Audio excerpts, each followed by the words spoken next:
Nina arriva au ranch en quête de refuge, sans imaginer que Santiago, un vacro à la voix posée et au regard ferme, allait faire une découverte capable de bouleverser son destin. Lorsqu'il lui dit simplement « Assieds-toi », elle crut d'abord à un avertissement banal, jusqu'à ce qu'elle remarque ce qui se trouvait sous elle. Au cœur d'un paysage silencieux, Santiago Calajan comprit ce matin-là que les problèmes n'arrivaient pas toujours avec des cris, mais avec des murmures presque invisibles. C'est ainsi qu'il trouva une jeune apache effondrée près du corral, le souffle court, vêtue de peau déchirée par une fuite désespérée. Il la porta jusqu'à sa cabane, patienta à ses côtés et tenta de l'apaiser lorsqu'elle se réveilla, paniquée après une nuit entière à être poursuivie. Lorsqu'elle retrouva assez de calme pour parler, elle se présenta « Nina ». Entre bribes de phrases, elle expliqua que des foragidos avaient attaqué le campement temporaire de son peuple, emportant tout ce qu'ils pouvaient, y compris une relique sacrée. Santiago ne demanda pas plus de précision. Le respect dans sa voix suffisait à comprendre la gravité de la perte. Elle refusait cependant de rester enfermée, scrutant sans cesse l'horizon, comme si les ombres continuaient à la suivre. En voulant observer les alentours depuis un petit chariot, Nina perdit soudain l'équilibre et tomba en arrière sur Santiago, tous deux roulant dans un tas de foin. Surprise et immobile, elle se raidit tandis que lui, pour ne pas l'effrayer, lui murmura qu'elle n'avait rien à craindre. En tentant de se relever, son genou appuya sur une petite caisse derrière lui, la faisant bouger. Effrayée, elle recula brusquement avant de comprendre que le seul à avoir réellement reçu un choc était Santiago, qui retenait une grimace de douleur. Lorsqu'elle vit qu'il souffrait, elle se dégagea rapidement et retrouva son équilibre. Intriguée par la caisse, Nina confia qu'un objet similaire avait été volé lors de l'attaque, un coffre renfermant les « paroles de son peuple ». Santiago ne comprenait pas tout, mais il reconnaissait la valeur d'un objet sacré. Malgré la douleur, il lui proposa son aide. Après un moment d'hésitation, elle accepta. Ensemble, ils se préparèrent à suivre la piste des voleurs. Ils chevauchèrent vers le nord, suivant traces et empreintes. Le soleil déclinait lorsqu'ils aperçurent de la fumée. Cachés sur une crête, ils virent trois hommes près d'un feu, les sacoches ouvertes, et parmi elles, un grand coffre gravé que Nina reconnut immédiatement. Sa respiration se suspendit, les symboles ancestraux de son peuple étaient intacts. Santiago lui demanda si elle lui faisait confiance. Sans hésiter, elle répondit oui, et cette simple parole scella leur alliance. Tandis que les voleurs se disputaient leur butin, Nina et Santiago approchèrent discrètement. Au moment opportun, il immobilisa l'un des hommes tandis que Nina courut au coffre. Un autre tenta de l'arrêter, mais elle se défendit avec détermination. Santiago, malgré la douleur dans ses côtes, neutralisa le dernier adversaire. Une fois les hommes attachés, Nina s'agenouilla devant le coffre, posant ses mains sur les gravures comme on salue un ancien. Elle ouvrit délicatement l'objet précieux. À l'intérieur reposaient des documents anciens, décorés d'encre végétale, porteurs d'histoires transmises depuis des siècles. Santiago comprit qu'ils venaient de sauver bien plus qu'un artefact, ils avaient restauré une part essentielle de la mémoire de tout un peuple. De retour au ranch, la fatigue se mêlait au soulagement. Nina observa le tas de foin où ils étaient tombés plus tôt et lança à Santiago un regard amusé, allégeant l'atmosphère. Il répondit avec un sourire douloureux, avouant qu'il n'avait pas prévu un tel choc. Pour la première fois depuis longtemps, Nina sentit la possibilité d'un refuge. Le lendemain, alors que l'aube naissait, Nina examinait le coffre sacré lorsque Santiago sortit, toujours blessé mais déterminé. Le calme fut interrompu par un cavalier qui approchait péniblement. C'était Matteo, un ranchero voisin, blessé et terrifié. D'autres foragidos, qui n'étaient pas parmi ceux capturés, cherchaient toujours un objet précieux. Ils ignoraient qu'ils avaient déjà perdu ce qui avait réellement de la valeur et continuaient d'errer, persuadés que quelque chose leur manquait. Santiago comprit alors que le danger se rapprochait, menaçant non seulement Nina, mais aussi les familles isolées du vallon. Nina affirma qu'il devait protéger le coffre. Santiago acquiesça aussitôt. Ensemble, ils construisirent des barricades, renforcèrent les points vulnérables et préparèrent la défense du ranch, déterminés à empêcher que cette histoire sacrée ne tombe entre de mauvaises mains. Malgré la peur, Nina trouvait dans ses récits ancestraux la force d'affronter ce qui venait. Santiago, de son côté, voyait en elle un courage qui l'inspirait profondément. Et tandis que la menace avançait, leur destin, désormais lié, s'apprêtait à entrer dans une nouvelle épreuve. Santiago s'approcha lentement, conscient de la tension silencieuse du moment, et demanda à Nina si elle se sentait prête pour ce qui les attendait. Elle acquiesça sans un mot, sachant que leur mission ne se limitait pas à retrouver le coffre, il fallait aussi empêcher les hors-la-loi de causer davantage de tort. Une brise forte traversa le vallon, portant l'odeur sèche de la terre, comme un avertissement clair. Santiago leva son fusil pour scruter l'horizon, sentant le poids de l'instant où tout bascule. Nina ajusta la ceinture qui retenait le revolver emprunté, se rappelant le moment où elle avait dû se défendre la veille. Elle savait qu'elle n'était pas experte en armes, mais que parfois la détermination pouvait surpasser l'expérience.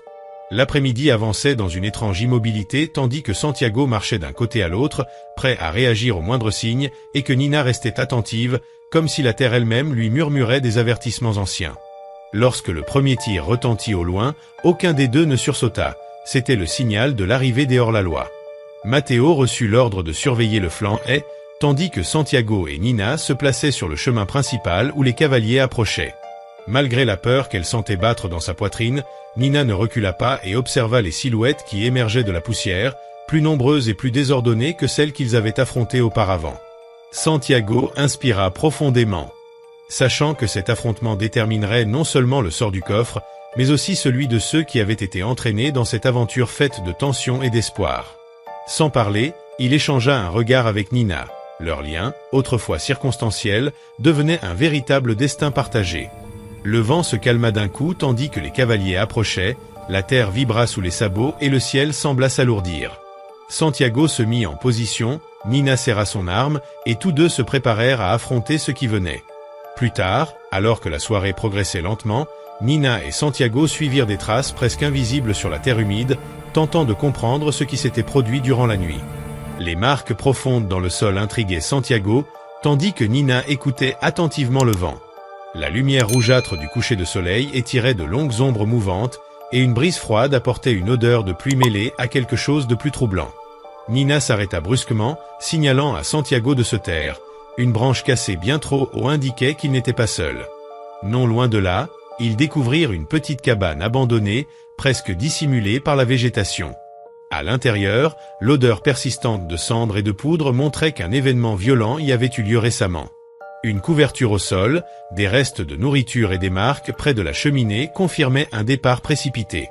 Nina trouva un morceau de tissu arraché, portant des motifs appartenant à une tribu voisine, ce qui ajoutait une inquiétude supplémentaire. Santiago découvrit aussi un coffre contenant quelques outils et une bouteille d'eau à moitié pleine, signe que la personne qui s'était réfugiée ici comptait revenir ou avait fui en urgence. Sur un mur, un symbole tracé au charbon avertissait d'un danger dans les environs. Soudain, un léger tremblement de terre se fit sentir, des cavaliers approchaient. Santiago éteignit la petite lampe, préférant rester dans l'ombre, tandis que Nina observait prudemment par la fenêtre brisée. 3 silhouettes armées avancèrent et s'arrêtèrent devant la cabane. Santiago ouvrit la porte avec prudence, et Nina resta en retrait, attentive au moindre mouvement. Les cavaliers les étudièrent en silence, cherchant à déterminer s'ils représentaient un obstacle.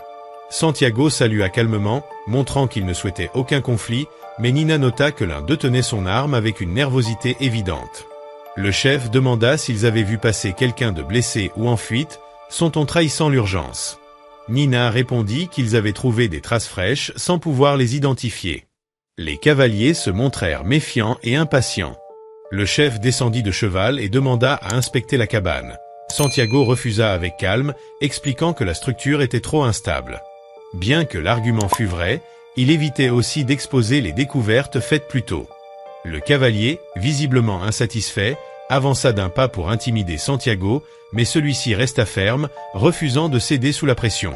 Nina intervint d'une voix ferme, expliquant qu'ils étaient prêts à partager toute information utile s'ils comprenaient ce que les cavaliers cherchaient avec autant d'insistance. Sa question directe les força à révéler au moins une partie de leurs intentions. Les hommes échangèrent alors des regards hésitants avant que leur chef n'admette qu'ils recherchaient quelqu'un ayant dérobé des provisions et des documents importants. Il affirma ne vouloir faire de mal à personne, même si son regard racontait une autre histoire. Santiago comprit que cette explication ne justifiait ni la tension palpable ni les signes de lutte aperçus dans la cabane. Quelque chose de plus profond leur échappait, un secret urgent et potentiellement dangereux. Nina se souvint du symbole tracé sur le mur, utilisé autrefois pour avertir d'un danger sérieux, et réalisa que le fugitif devait posséder une information menaçante, ce qui expliquait l'acharnement des cavaliers. Le vent souleva la poussière autour des chevaux, plongeant la scène dans un silence pesant. Les inconnus semblaient hésiter entre les interroger davantage ou reprendre leur route, une indécision qui les rendait plus imprévisibles. Santiago posa calmement sa main sur la housse de son arme, non pour provoquer mais pour montrer qu'il n'était pas sans défense. Le geste suffit à ralentir les cavaliers, qui comprirent qu'insister risquait de mener à un affrontement inutile. Le chef se recula, murmurant quelques mots à son groupe avant de retourner vers son cheval avec une expression frustrée.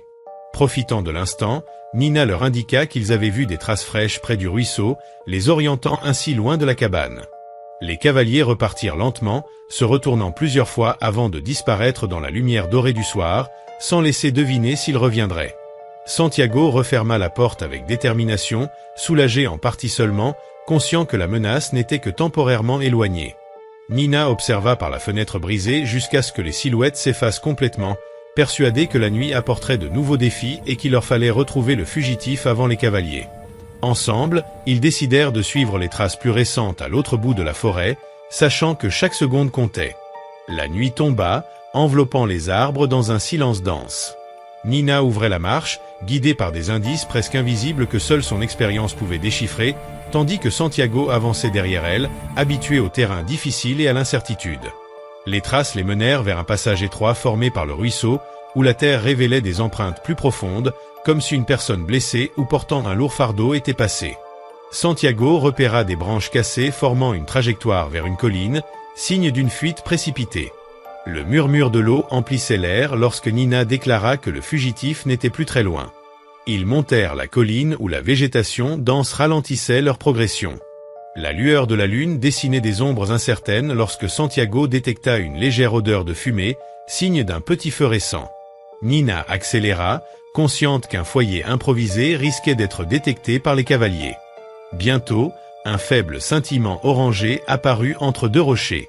La lumière tremblait faiblement, trahissant la précipitation de celui qui l'avait allumée. Santiago s'arrêta pour écouter. Aucun bruit, seulement le crépitement d'un feu mourant, preuve que la personne devait être épuisée. Nina s'approcha et trouva un morceau de tissu taché de sang sec posé sur une pierre, signe qu'une tentative de soin avait eu lieu. Le silence soudain alerta Santiago, qui se tint prêt à réagir. Un gémissement faible émergea derrière un gros rocher, chargé de douleur et de fragilité. Nina avança prudemment, main visible, parlant doucement pour ne pas effrayer la personne blessée. Santiago contourna la roche en silence pour sécuriser la zone. Ils découvrirent alors un jeune homme recroquevillé, la jambe entourée d'un morceau de chemise, respirant difficilement. En les voyant, il tenta de reculer mais fut stoppé par la douleur. Nina s'agenouilla pour lui expliquer calmement qu'il ne faisait pas partie du groupe qui le poursuivait et qu'il voulait simplement comprendre la situation afin de l'aider avant qu'elle n'empire pour tout le monde. L'homme avait hésité au début, craignant d'être retrouvé, mais le calme de Nina et l'attitude apaisante de Santiago finirent par réduire sa peur. Il avoua alors avoir fui après avoir découvert quelque chose que les cavaliers cherchaient à cacher. Santiago l'encouragea à respirer profondément et à expliquer ce qu'il savait, conscient que ces informations pouvaient éclairer les événements survenus dans la cabane. Le fugitif révéla qu'il avait trouvé des documents liés à un accord illégal impliquant plusieurs hommes armés et que, après avoir tenté d'alerter les autorités, les cavaliers l'avaient poursuivi pour récupérer les preuves qu'ils transportaient encore. Nina comprit que cela expliquait leur agitation et les traces de lutte dans la cabane. À la demande de Santiago, le jeune homme indiqua une petite bourse dissimulée entre des rochers, contenant les documents. Trop méfiant pour les remettre immédiatement, il expliqua qu'il représentait sa seule protection. Nina lui promit qu'il ne permettrait pas aux cavaliers de le retrouver, mais insista sur l'urgence de quitter les lieux avant leur retour. Santiago le souleva sur son épaule malgré la difficulté, tandis que Nina effaçait les traces de leur présence et emportait la bourse. Ils quittèrent la colline en silence pour emprunter un sentier caché entre les arbres. La nuit avançait, la pluie menaçait, et le jeune homme peinait à respirer, rappelant que leurs poursuivants pouvaient se rapprocher.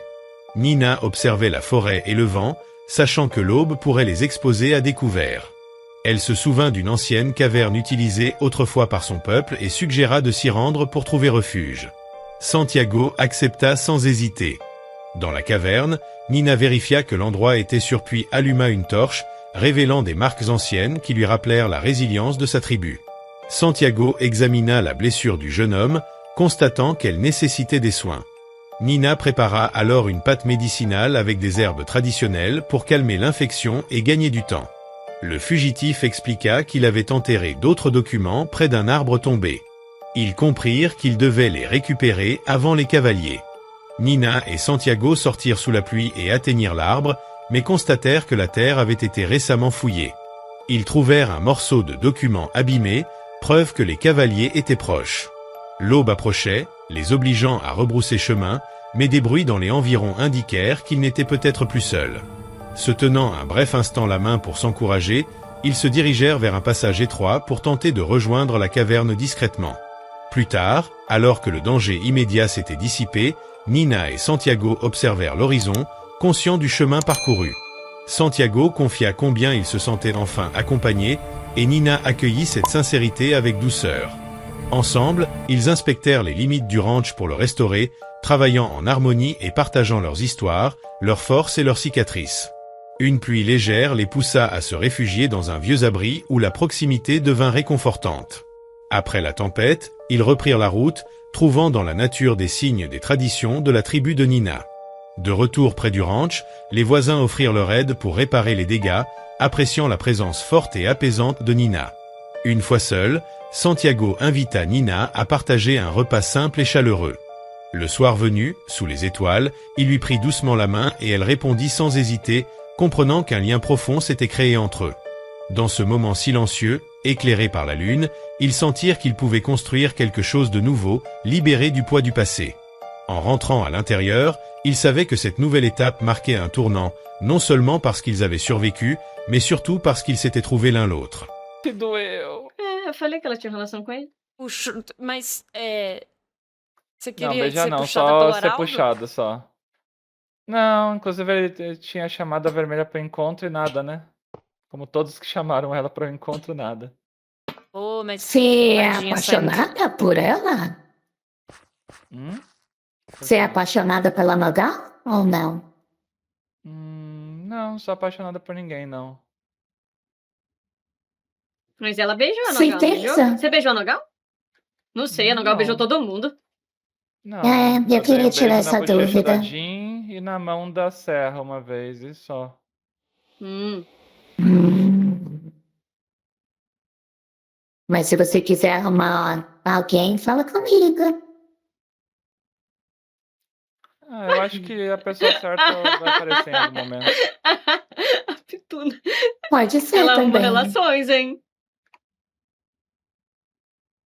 Pois é, se você precisar, ela arruma. É verdade.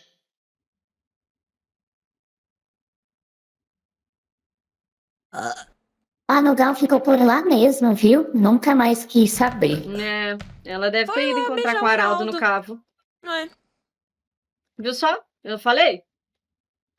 Ela tá beijando o Araldo? No Tá cavo. no cavo. Pituna, você consegue ir pro cavo ou você tá presa no ecossistema de Rubrânia, assim?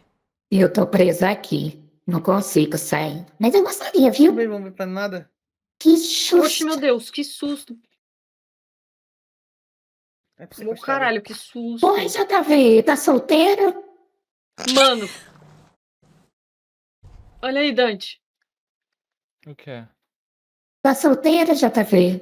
A Dante tá tão tristinha, meu Deus. A gente enfiando relacionamento nas costas dela. Boa noite. Boa noite, tá Um solteiro? relacionamentozinho pra Não, senhora, sabe? que houve, senhora? Ocupar a Tá bem? mente. Pra vida Eu sou sorrir, ocupar a ótima, e mente. você, tá solteiro? Calma. Não, não é pra mim. Fica tranquilo. Ah, não, já tá paz então. Tá paz então. Fica tranquilo. Então, qual é o nome da senhorita? Me Eu sou a Pituna. pituna do laço.